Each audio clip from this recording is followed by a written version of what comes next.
Més coses. La lluita clandestina per la independència és el títol de la lliçó magistral de l'exterrorista i fundador de Terra Lliure, Carles Sastre, que ha fet avui a la Facultat de Geografia i Història de la Universitat de València.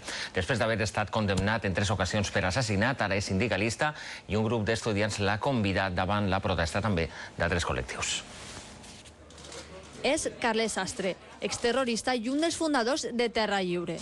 Va ser condemnat a 48 anys de presó pels assassinats d'un empresari i de l'exalcalde de Barcelona, Joaquim Viola, i la seva dona. 3 morts, però només va passar 11 anys reclòs. Avui ha participat en una conferència a la Universitat de València. Jo crec que aquí s'ajunten dues.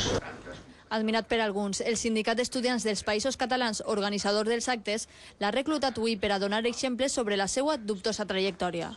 És el pres polític català que més temps ha estat en la presó. Creiem que pot contar més coses del que ha viscut, no? Prèviament, i a l'exterior de la universitat, comunicats i concentració d'altres estudiants contraris a la presència de Sastre a les aules.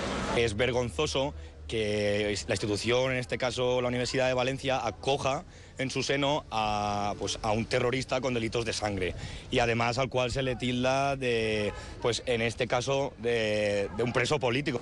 Des de la universitat neguen haver participat en l'organització d'esta conferència emmarcada en la commemoració del 25 d'abril.